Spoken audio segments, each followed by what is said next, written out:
Langsung lihat dulu firman Allah di dalam Mazmur pasal 46. Ada dua ayat kita mau belajar, yuk kita sama-sama bagi diri buka di slide. Mazmur 46 ayat 11 dan 12. Kita akan membaca bersama-sama karena kita cuma beberapa orang. Ayat 11 bilang begini. 1, 2, 3. Diamlah dan ketahuilah bahwa akulah Allah. Aku ditinggikan di antara bangsa-bangsa, ditinggikan di bumi. Ayat yang ke-12. Tuhan semesta alam menyertai kita. Kota benteng kita ialah Allah Yakub. Puji Tuhan. Ayat 12 coba Vina, buka.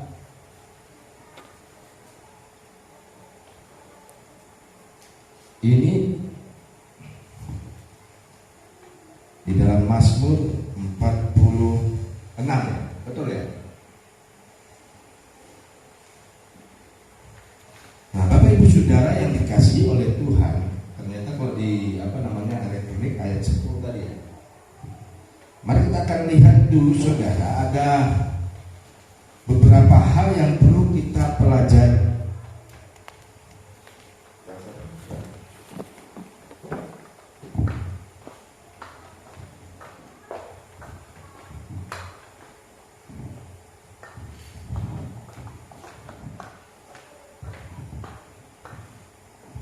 Di ayat yang ke-11 di dalam, kalau bicara tadi ayat 10 ya. Kalau bukan ayat 10.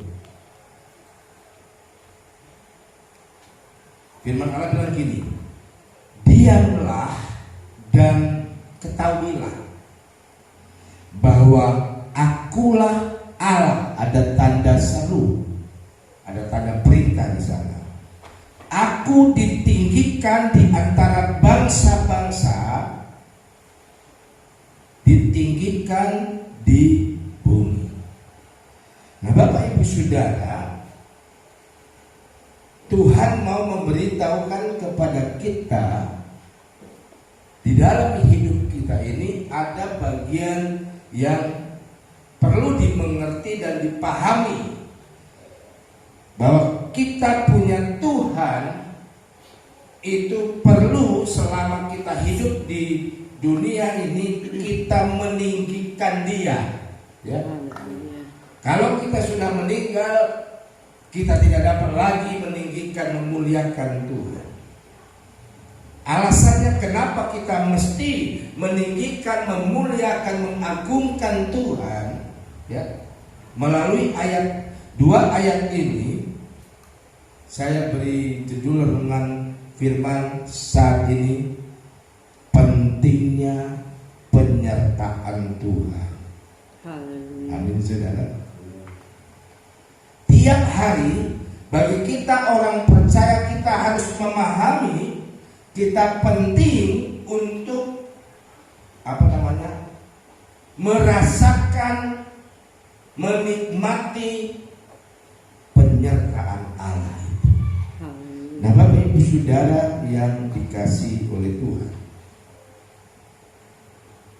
di dalam ayat ini pemazmur dalam hal ini adalah Bani Korah. Bani Korah ini saudara, Bani Korah ini satu kumpulan orang Lewi yang dikhususkan untuk, kalau seperti ibadah kita, sebagai pelayan altar.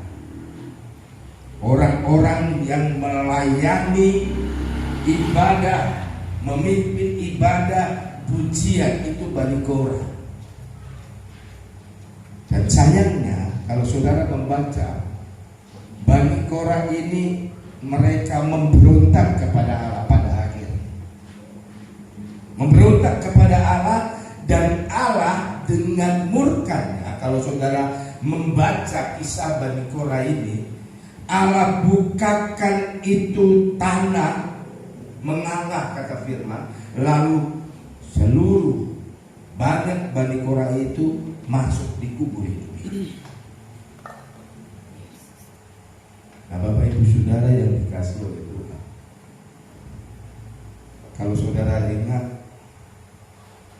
firman Allah beberapa waktu yang lalu, siapa saja, saya berkata melalui kebenaran firman Allah, siapa saja kita bisa dipakai oleh Allah.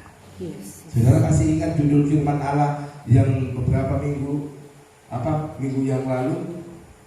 Saya tanya, mana kita pilih? Dipakai Allah atau dipercaya Allah? Kalau saudara masih ingat, ya. Nah, Bapak Ibu Saudara yang dikasihi oleh Tuhan, di dalam hidup ini kita bisa dipakai Allah, kita bisa dipercaya oleh Allah dengan satu jalan, kita menyadari betapa pentingnya penyertaan Tuhan. Saya akan fokus dulu di dalam ayat yang ke-10 ini atau dalam ayat 11 kalau dalam Alkitab dalam bentuk buku. Saya akan baca sekali lagi ayat ini, ayat 11 bilang ini, diamlah dan ketahuilah bahwa akulah Allah. Ternyata pada waktu itu, ya, orang percaya, orang Israel di masa Bani Korah, mereka melayani Tuhan, mereka mengiring Tuhan, tetapi mereka, boleh saya katakan, banyak tingkah, ya. Maka Alkitab katakan di dalam ayat pokok kita ditulis dengan kata yang pertama, diamlah dan ketahuilah. Kata diam di dalam bahasa asli Alkitab itu artinya gini saudara, saya tulis. Arti yang pertama, diamlah, ya. Di sini diam karena menyadari kekurangan kita atau keterbatasan kita. Ada waktunya Tuhan buat kita itu, Tuhan gak butuh kita, ya, berpikiran terlalu tinggi. Tuhan gak butuh kita berbicara terlalu banyak. Tapi satu waktu Tuhan bilang diamlah. Kata diam dalam bahasa asli, dia memakai kata rapa, R-A-P-A, rapa.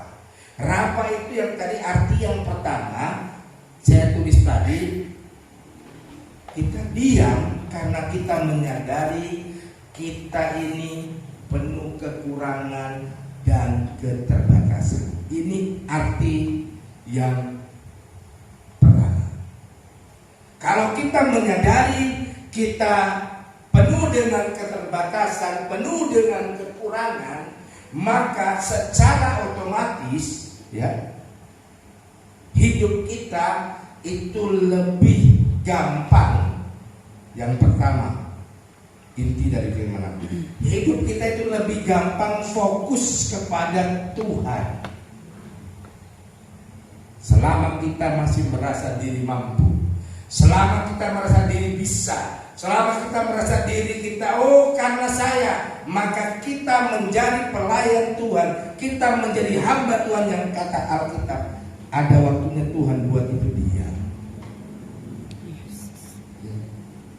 Diam itu artinya apa saudara? Kita menyadari kita itu penuh dengan keterbatasan. Ini arti kata diam dalam bahasa asli yang pertama. Arti yang kedua di sini saya tulis saudara. Arti diam itu yang kedua saya tulis begini, arti yang kedua, berhenti sejenak dari kesibukan dan riuh pikuk kehidupan, ya. Dan kita menenangkan diri. Kadang-kadang di dalam kita mengiring Tuhan, melayani Tuhan, sepertinya ada waktu yang Tuhan buat dalam hidup kita untuk kita perlu berdiam diri. Kita perlu menyendiri, mengambil waktu Memokuskan waktu, memokuskan kesempatan untuk datang diam di dalam hadirat Allah. Nah, Bapak Ibu Saudara yang dikasihi dan diberkati Tuhan, waktu berdiam itu artinya kita memberikan kesempatan full untuk Tuhan. Di dalam perjanjian lama, di dalam kitab Keluaran, coba kita bandingkan dulu di Keluaran 33, tolong Kak Vina, ayat 15 dan 16. Apa yang dicatat oleh Tuhan? Nabi yang hebat, nabi yang besar, namanya Nabi Musa. Coba lihat saudara, Musa berkata apa kepada Tuhan? Di dalam Keluaran 33 ayat 15. Bisa dengar? Begini, berkatalah Musa kepadanya, kepada siapa itu? Tuhan, karena nyanyi besar. Jika engkau sendiri tidak membimbing kami, janganlah suruh kami berangkat dari sini. Ayat 16. Dari manakah gerangan akan diketahui bahwa aku telah mendapatkan kasih karunia di hadapanmu, yakni aku dengan umatmu ini? Bukankah karena engkau berjalan bersama-sama dengan kami, sehingga aku dengan umatmu ini dibedakan dari segala bangsa yang ada di muka bumi. Sudah bayangkan? Musa kapasitasnya sebagai seorang hamba Tuhan. Waktu itu Musa itu berada di padang gurun. Ya, setelah dia menyeberang membelah Laut Kulsum, lalu Musa bingung, kemana ini? Lalu dia meminta kepada Tuhan, katanya, jangan suruh kami berangkat. Tolong balik ke ayat 15 dulu, gimana? Ini sangat luar biasa, saudara. Ya, berkatalah Musa kepada Tuhan. Ini isi dari Musa berdiam diri di hadirat Tuhan. Ini isi dari hati Musa waktu dia berada di hadirat Tuhan. Dia katakan, berkatalah Musa kepada Tuhan, jika engkau sendiri tidak membimbing kami, janganlah suruh kami berangkat dari sini. Dari sini ini, saudara, ini satu tempat pada waktu itu setelah menghadapi Laut Teberau, ya Laut Teberau atau Laut Merah. Lalu itu ternyata tidak serta-merta Tuhan suruh acungkan tongkatmu maka terbelah, enggak. Pada waktu itu Musa bingung. Musa tidak mengerti apa maksud Tuhan. Lalu ada suara Tuhan bilang gini, Musa, balik lagi kamu, mundur. Setelah menghadapi Laut Teberau itu, ya, Laut Kulsum itu belum langsung terbelah, ya, ada suara Tuhan. Tuhan berkata kepada Musa, Musa, balik kamu dulu, balik. Mundur sedikit ke sana, ada satu tempat namanya Pi-Hahirot, itu namanya. Kalau saudara baca di kitab Keluaran, Musa dan bangsa Israel yang kurang lebih 3 juta orang itu suruh balik lagi. Saudara tahu, di belakang bangsa Mesir, Fir'aun dan tentaranya yang kejam itu sedang berusaha mengejarnya. Musa bilang, saya tidak dapat bayangkan waktu itu, bagaimana Musa itu bingung, nggak ngerti mau bikin apa. Di belakang ada musuh, di depan ada laut. Ya. Bahkan Tuhan bilang, mundur dulu, pergi ke satu tempat namanya Pi-Hahirot. Di situ Musa berdiam diri. Makanya ada bahasa tadi, Musa berkata sama Tuhan, Tuhan, jika engkau sendiri yang tidak membimbing kami, jangan suruh kami berangkat dari Pi-Hahirot.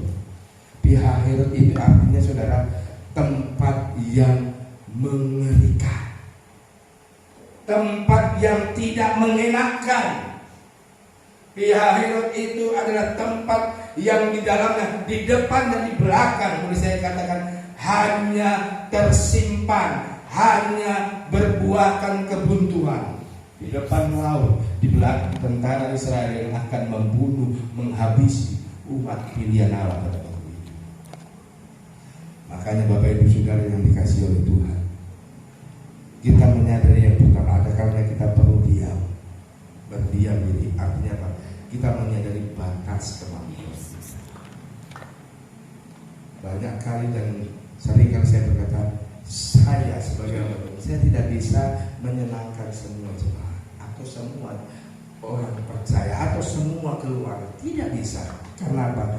Kita menyadari kita ini rampa, penuh keterbatasan.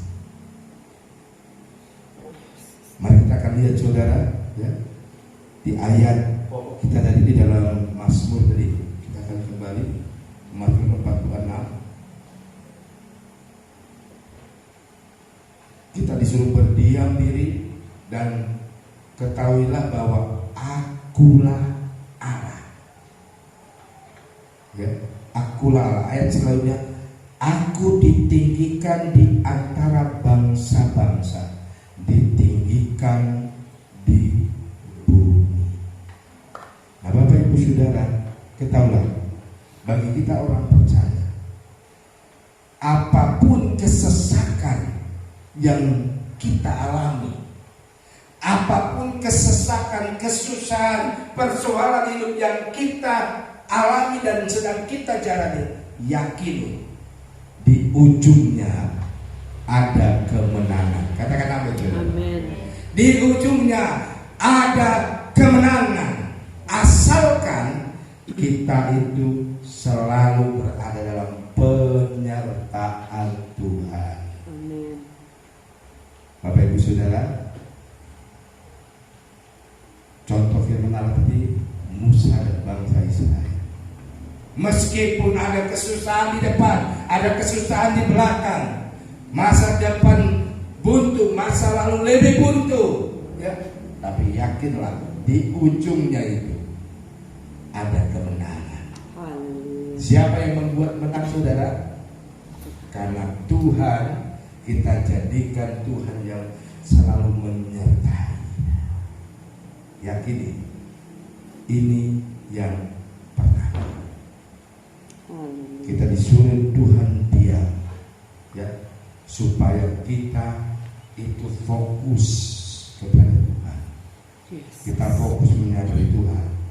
Ternyata selama ini aku alami ini. Kenapa aku lemah? Kenapa aku gagal? Kenapa aku kira-kira gitu. Oh, ternyata kehendak Tuhan. Tuhan menyadarkan kita yang pertama. Kita menyadari kita manusia yang penuh keterbatasan. Yang kedua, kita menyadari bahwa kita itu butuh penyertaan Tuhan. Yang ketiga, di ayat pokok tadi dikatakan dalam Mazmur 46 tadi, ya ini, diam dan ketahuilah.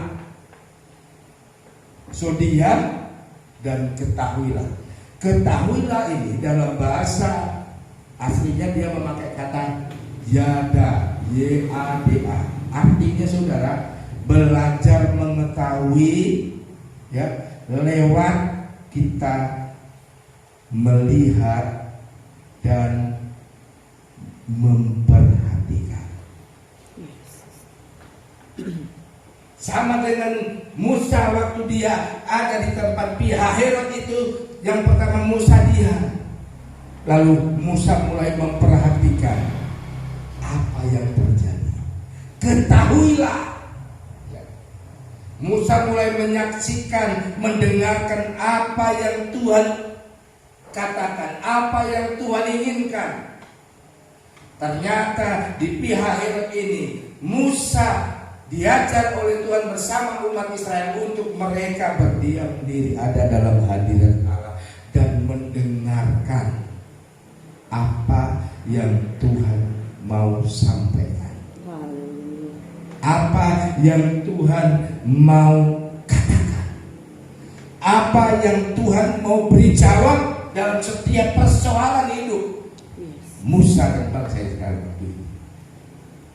Bapak Ibu Saudara, pernahkah kita dalam hidup waktu kita alami sulit lalu kita berdoa, kita nggak bisa lagi bicara, kita hanya bisa berdiam diri, dan kita hanya satu yang kita kerjakan, hanya satu yang Tuhan mau kita lakukan, yaitu kita meninggikan Tuhan.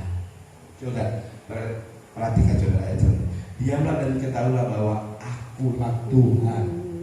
Lalu selanjutnya, aku ditinggikan.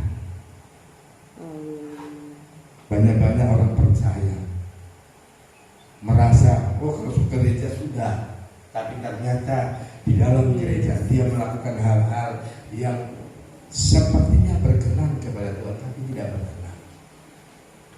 Kita harus selalu mengetahui bahwa tujuan hidup kita, arah hidup kita itu selalu meninggikan Tuhan, bukan meninggikan diri kita sendiri, bukan meninggikan keakuan kita, tapi kita meninggikan Tuhan. Kapan Tuhan harus ditinggikan? Tuhan harus kita tinggikan di antara bangsa-bangsa. Ada banyak bangsa yang tidak percaya Tuhan, ada banyak bangsa yang tidak kenal Tuhan, ada banyak bangsa yang tidak peduli akan Tuhan. Tapi Tuhan mau kita sebagai orang percaya, kita itu meninggikan Tuhan sampai bangsa-bangsa itu kira-kira ini mengerti, oh gitu rupanya orang percaya, oh begitu rupanya orang Kristen yang baik, hidupnya harus memuliakan Tuhan, hidupnya harus menyenangkan hati Tuhan. Ini bagian yang terakhir Bapak Ibu Saudara, ya. Bagian yang terakhir, mari kita menyadari selagi masih ada nafas dalam hidup kita jangan pernah berhenti meninggikan Tuhan. Oh karena kesulitan, karena kesusahan, karena keadaan yang bagaimana dan bagaimana, jangan pernah kita berhenti menyadari bahwa Tuhan dalam kesenangan, kesusahan yang aku alami, aku tetap mau meninggikan Tuhan. Karena tujuan kita ada menjadi orang percaya adalah untuk kemuliaan dan memuliakan nama daripada Tuhan. Itu sebabnya Bapak Ibu Saudara yang dikasihi dan diberkati oleh Tuhan, melalui kebenaran firman Allah yang mungkin tidak panjang, namun jelas ada 3 hal yang penting kita mengerti. Ada saatnya kita perlu berdiam diri, ada saatnya kita perlu mengetahui bahwa kita tidak sendiri, ada Tuhan yang bela kita. Amin. Ada Tuhan yang bela kita. Mari kita sama-sama bangkit berdiri. Kita akan bersyukur buat firman yang kita sudah dengar melalui kebenaran firman Allah. Kita nyanyikan satu lagu. Waktu kami berikan kepada Ibu Gembala.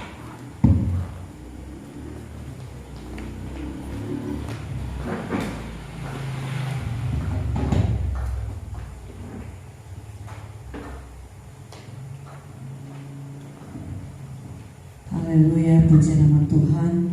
Tuhan memberkati kita semua dengan kebenaran firman Tuhan. Firman Tuhan yang sudah kita dengar, biarlah firman Tuhan itu selalu menuntun hidup kita, memberikan kita kekuatan dalam kami melayani akan Tuhan. Rabbit.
yang kami yakini Tuhan, kami tidak berjalan sendiri. Ada Tuhan yang selalu bersama-sama dengan kami.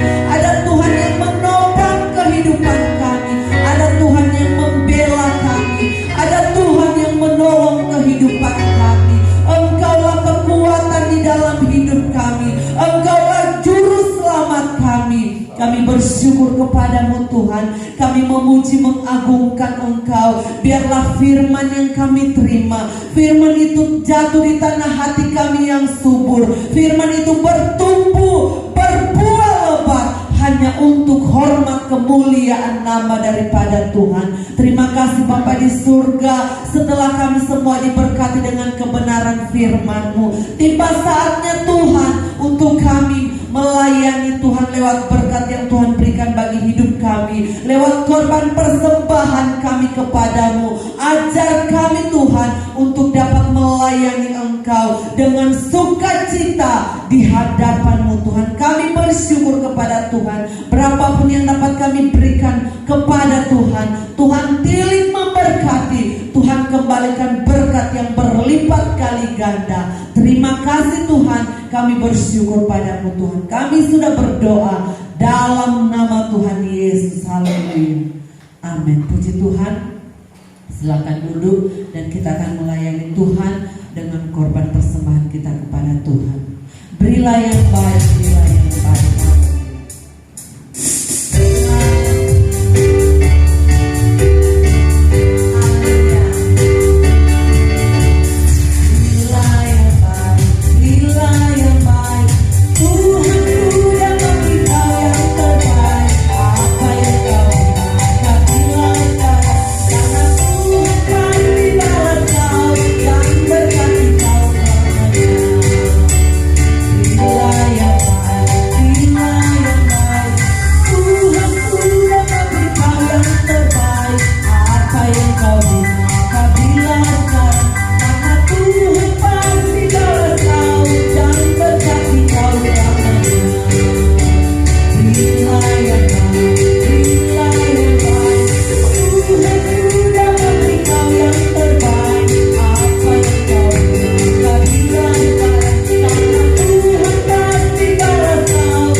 Haleluya, puji nama Tuhan.